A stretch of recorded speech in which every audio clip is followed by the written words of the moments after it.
আমরা বিশ্বের সেরা ফুটবলারকে সাথে নিয়ে গিয়েছিলাম, তবু আমাদের হারিয়ে দেয়া হলো। আর্জেন্টিনাকে ফাইনালে হারিয়ে দেয়া হয়েছে অভিযোগ দেশটার সাবেক ক্লাব ইন্ডিপেন্দিয়েন্তের সাবেক সভাপতি আন্দ্রেস দুকাতেনজেইলারের। আর্জেন্টিনা ও স্পেনের মধ্যকার বিশ্বকাপ ফাইনালের আগে অধিনায়ক লিও মেসি তার সহ খেলোয়াড়দের এমন কিছু কথায় উৎসাহিত করেছিলেন যা সামাজিক যোগাযোগ মাধ্যমের ব্যবহারকারীদের বেশ নজর কেড়েছে। মেসি তার সতীর্থদের স্পষ্ট বলছিলেন, সবকিছু ভুলে যাও এবং স্রেফ খেলতে নামো। সোশ্যাল মিডিয়া এবং কিছু ক্রীড়া সাংবাদিকের মধ্যে মেসির এই কথাগুলো ভিন্ন অর্থ তৈরি করে। তারা প্রশ্ন তোলেন, মেসির এই বক্তব্যের পেছনে অন্য কোনো কারণ ছিল কিনা। যে আর্জেন্টিনা পুরো টুর্নামেন্টে একের পর এক ম্যাচে ঘুরে দাঁড়িয়েছিল, সেই দলটাই ম্যাচের অতিরিক্ত সময়ের শেষ মুহূর্ত পর্যন্ত প্রতিপক্ষের পেনাল্টি বক্সে কোনো আক্রমণ করতে পারেনি। এই বিষয়টা সেই জল্পনাকে উস্কে দেয় যে দলটা হয়তো কোনো বাহ্যিক চাপের কারণে স্বাভাবিক খেলা খেলতে পারেনি। আন্দ্রেস দুকা বলছেন, আর্জেন্টিনা মাঠে কি করছিল জানেন? স্রেফ প্রতিপক্ষের প্রথম গোল খাওয়ার জন্য অপেক্ষা করছিল। মাঝ মাঠ পার হচ্ছিল না, পাস পাচ্ছিল না, এমনকি বল চাওয়ারও সাহস দেখাচ্ছিল না। আর লাউতারো খেলেননি, এটা কোনো কৌশল ছিল না, এটা ছিল বাইরের কোনো অদৃশ্য চাপ। যে ছেলেটা ইংল্যান্ডের বিপক্ষে হেডে গোল করেছিল তাকে খেলতে দেয়া হয়নি, যে গোলটা মারাদোনার হ্যান্ড অফ গড বা শতাব্দীর সেরা গোলের মতোই তাৎপর্যপূর্ণ ছিল। ফাইনালে তাকে খেলতেই দেয়া হয়নি, যে ছেলেটা ইংল্যান্ড এবং মিশরের বিপক্ষে জিতিয়েছিল। আমাকে বোঝাবেন না যে ইন্টারের 10 নম্বর তারকা লাউতারো মার্তিনেজ খেলার যোগ্য ছিলেন না। ফুটবলের ভেতরের আসল সত্যগুলো আপনাদের কেউ কোনোদিন বলবে না, মেসিও না, চিকি তাপিও না। জানেন কেন? কারণ তাদের ব্ল্যাকমেইল করা হয়েছে অথবা চাপ সৃষ্টি করা হয়েছে। আর্জেন্টিনাকে ঠিক সেভাবেই কোণঠাসা করা হয়েছিল যেমনটা মালভিনাস ইস্যুতে করা হয়, যেমনটা দেশের প্রাকৃতিক সম্পদ নিয়ে করা হয়। আর্জেন্টিনা জাতীয় দলকে বিক্রি করে দেয়া হয়েছে, তবে তা চিকি তাপিয়া, স্কালোনি কিংবা খেলোয়াড়েরা বিক্রি করেনি। কারণ আমরা মালভিনাস আর্জেন্টিনা ব্যানার তুলে ধরেছিলাম, তা ধরেছিল দুজন সাধারণ আর্জেন্টাইন তরুণ, যারা ফুটবলার না হলে হয়তো মালভিনাসের সীমান্তে নিজেদের জীবন বিসর্জন দিত। দুকা বলেছেন, আজ এমন কি ঘটনা ঘটেছিল যা আমরা সাধারণ দর্শকেরা কখনোই জানতে পারবো না। আপনারা কি এমন কোনো ফাইনাল ম্যাচের কথা বলতে পারবেন যেখানে ইনজুরির কারণে দলের 4, 2 এবং 6 নম্বর জার্সির খেলোয়াড়দের তুলে নিতে হয়? লাস মালভিনাস আর্জেন্টাইনদের লেখা ব্যানারই ছিল, কারণ আজ হয়তো কোনো প্রেসিডেন্ট ফোন করে বলেছিলেন যে দলের 3 ডিফেন্ডারকে মাঠ থেকে উঠে যেতে হবে, কারণ তাদের দুজন প্রিমিয়ার লিগে খেলে। ফাইনালের পর আর্জেন্টাইন ফুটবলারদের যখন রানার্স আপ মেডেল দেয়া হয়, তখন মার্কিন প্রেসিডেন্ট ডোনাল্ড ট্রাম্পের সাথে হাত মেলাননি রোমেরো। দুকার মতে আর্জেন্টিনাকে ফেলে দেয়া হয়েছে একটি মাত্র কারণে, কারণ সেখানে কিছু ফুটবল খেলা ছেলে একটা বিদ্রোহের ঘটনা ঘটায়, যারা বিশ্বকে একটা ব্যানার দেখিয়েছিল যাতে লেখা ছিল লাস মালভিনাস বা ফকল্যান্ড দ্বীপপুঞ্জ আর্জেন্টিনার। আমাদের চড়া মূল্য দিতে হয়েছে।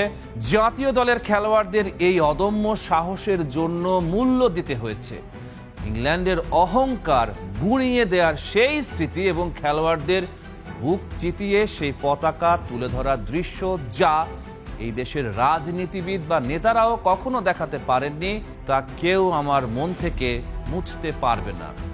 দেশের প্রেসিডেন্ট চেয়েছিলেন বড় উদযাপন হোক, যাতে জনগণ বিভ্রান্ত হয়ে ভাবে যে আমরা আসলেই বিশ্ব জয় করেছি।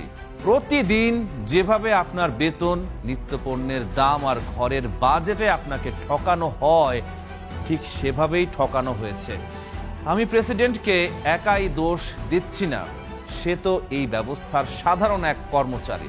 যুক্তরাষ্ট্রের কাছ থেকে বিশাল ঋণ নিয়ে আমাদের আবার তাদের দাসে পরিণত করেছিল, সে সেই ব্যবস্থারই অংশ। তাই আমেরিকার প্রেসিডেন্ট যখন নির্দেশ দেয় লাল কার্ড পাওয়া 9 নম্বর খেলোয়াড় খেলবে, সে খেলে। আর যখন বলে আর্জেন্টিনাকে হারতে হবে, তখন দলকে হারিয়ে দেয়া হয়। ভিডিওগুলো দেখে এটুকু বলা যায় যে ফুটবলারদের হাব ভাব মোটেও বিশ্বকাপ ফাইনালের মানসিকতার সাথে মিল ছিল না। তবে ESPN এর হয়ে যুক্তরাষ্ট্রে বিশ্বকাপ কভার করতে যাওয়া ক্রীড়া সাংবাদিক এরনান কাস্তিয়ানো বলেন, মেসি যে সবকিছু ভুলে যাও বলেছিলেন সেটা স্প্যানিশ খেলোয়াড়দের উস্কানিমূলক মন্তব্যের কারণে এবং রেফারি ইউরোপীয় ছিলেন বলে। মেসি চেয়েছিলেন সতীর্থদের সেই উত্তপ্ত পরিবেশ থেকে বের করে আনতে, আর এটা ছিল একটা প্রায় প্রকাশ্য ক্ষণিকের বার্তা।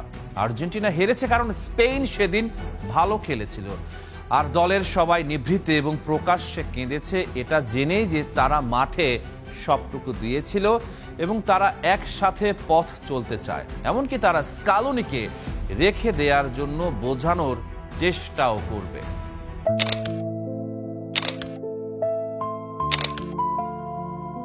ক্যামেরার লেন্স জুম ইন করছে লিওনেল মেসির মুখের ওপর। মাঠে একা বসে আছেন তিনি, বুট আর শিন গার্ড জোড়া পাশে খোলা, চোখে এক রাশ শূন্যতা। ব্যাকগ্রাউন্ডে স্প্যানিশ খেলোয়াড়দের উল্লাস। মহাকাব্যের শেষটা সব সময় এমন ট্র্যাজিকই হতে হয়। মেসির চোখের ওই এক ফোঁটা জল শুধু মেট লাইফের রুক্ষ মাটিকেই ভেজায়নি, সে জল গড়িয়েছে আটলান্টিক পেরিয়ে, ছুঁয়েছে পৃথিবীর হৃদয়। বুয়েনোস এইরেসের প্রতিটা স্পন্দনে স্তব্ধ কান্নার সুর। রিও দে জেনেইরোর কোপাকাবানায় ঢেউগুলো আছড়ে পড়ে দীর্ঘ শ্বাস হয়ে। বেইজিং এর প্রাচীর ছুঁয়ে সেই শোকের হাওয়া এসে ভিড় করে ঢাকার নির্ঘুম ব্যথাতুর রাজপথে। কোটি কোটি মানুষের চোখের জলে লেখা হয়েছে শোকগাথা।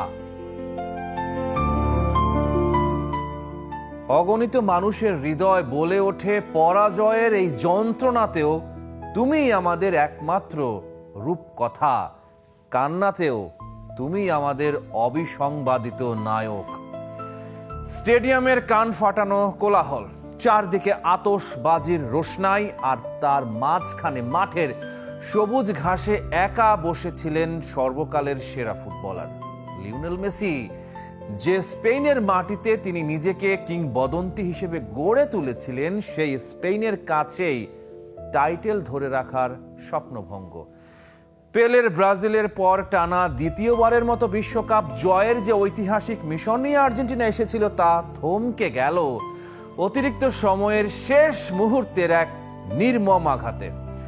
ফেরান তোরেসের সেই একটা গোল যেন স্তব্ধ করে দিল আর্জেন্টিনাকে। কিন্তু প্রশ্ন হলো, এখানেই কি শেষ? এই হৃদয় বিদারক পরাজয়ের পর ঠিক কি অপেক্ষা করছে লিওনেল মেসি এবং আর্জেন্টিনার ফুটবলের জন্য?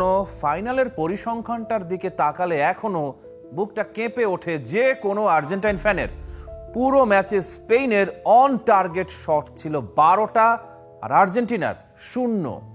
আর্জেন্টিনার মতো আক্রমণাত্মক দল স্পেনের জমাট ডিফেন্সের সামনে একটা শটও লক্ষ্যে রাখতে পারেনি।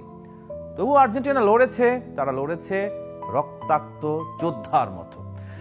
ম্যাচের শেষ 30 মিনিট 10 জন নিয়ে খেলতে হয়েছে এনজো ফার্নান্দেজের লাল কার্ডের কারণে, আর গোল পোস্টের নিচে দাঁড়িয়ে ভাঙা আঙুল নিয়ে বিশ্বকাপের ইতিহাসে ফাইনাল ম্যাচের রেকর্ড 11টি সেভ করেছেন এমিলিয়ানো দিবু মার্তিনেজ।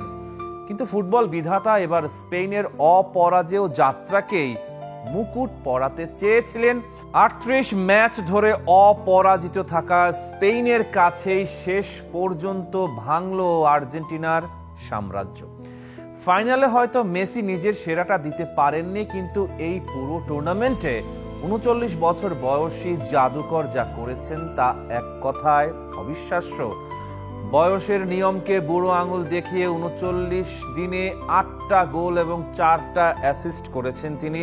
কিলিয়ান এমবাপের চেয়ে মাত্র 2 গোল পিছিয়ে থেকে হাত ছাড়া করেছেন গোল্ডেন বুট। কিন্তু তাতে কি? পুরো টুর্নামেন্টে যখনই আর্জেন্টিনা বিপদে পড়েছে তখনই ত্রাণকর্তা হয়ে আবির্ভূত হয়েছেন মেসি। কিন্তু ফাইনালের মঞ্চে যখন জিয়ান্নি ইনফান্তিনো আর ডোনাল্ড ট্রাম্প মেসির গলায় রানার্স আপের রূপালী মেডেলটা পরিয়ে দিচ্ছিলেন, তখন মেসির চোখে ছিল জল। সেই সোনালী ট্রফিটার পাশ দিয়ে যখন তিনি হেঁটে যাচ্ছিলেন তখন পুরো ফুটবল বিশ্ব যেন একটা দীর্ঘশ্বাস ফেলছিল। ম্যাচ শেষে কোচ লিওনেল স্কালোনি ড্রেসিং রুমে কান্নায় ভেঙে পড়েছিলেন। 2018 সাল থেকে যে দলটাকে তিনি নিজের হাতে গড়েছেন, 2021 ও 2024 সালের কোপা আমেরিকা এবং 2022 সালের বিশ্বকাপ জিতিয়েছেন, সেই সোনালী অধ্যায়ের কি এখানেই ইতি?